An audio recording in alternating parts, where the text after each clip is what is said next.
ويقول الذين كفروا لولا أنزل عليه آية من ربه قل إن الله يضل من يشاء ويهدي إليه من أناب الذين آمنوا وتطمئن قلوبهم بذكر الله ألا بذكر الله تطمئن القلوب الذين آمنوا وعملوا الصالحات طوبى لهم وحسن مآب كذلك أرسلناك في أمة قد خلت من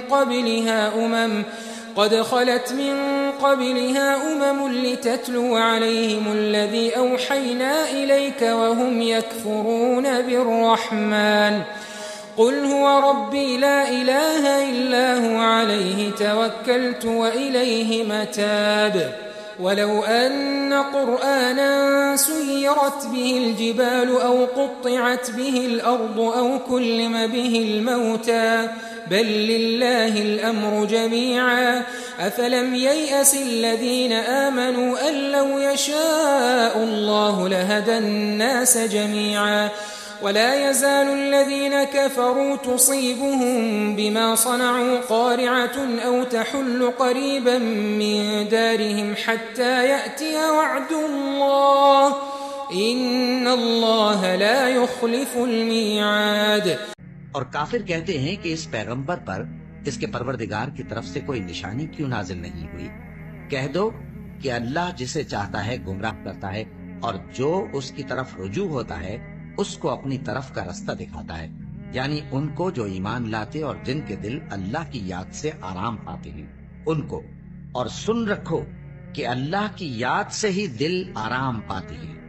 جو لوگ ایمان لائے اور عمل نیک کیے ان کے لیے خوشحالی اور عمدہ ٹھکانہ ہے. جس طرح ہم پہلے پیغمبر بھیجتے رہے ہیں اسی طرح اے نبی ہم نے تم کو اس امت میں جس سے پہلے بہت سی امتیں گزر چکی ہیں بھیجا ہے تاکہ تم ان کو وہ کتاب جو ہم نے تمہاری طرف بھیجی ہے پڑھ کر سنا دو. اور یہ لوگ رحمان کو نہیں مانتے. کہہ دو وہی تو میرا پروردگار ہے، اس کے سوا کوئی معبود نہیں. میں اسی پر بھروسہ رکھتا ہوں اور اسی کی طرف رجوع کرتا ہوں. اور اگر کوئی قرآن ایسا ہوتا کہ اس کی تاثیر سے پہاڑ چل پڑتے یا زمین پھٹ جاتی یا مردوں سے کلام کر سکتے تو کیا یہ لوگ ایمان لے آتے؟ بات یہ ہے کہ سب باتیں اللہ کے اختیار میں ہیں. تو کیا مومنوں کو اس سے اطمینان نہیں ہوا کہ اگر اللہ چاہتا تو سب لوگوں کو ہدایت کے رستے پر چلا دیتا؟ اور کافروں پر ہمیشہ ان کے اعمال کے بدلے آفت آتی رہے گی یا ان کے مکانات کے قریب نازل ہوتی رہے گی یہاں تک کہ اللہ کا وعدہ آ پہنچے. بے شک اللہ وعدہ خلاف نہیں کرتا.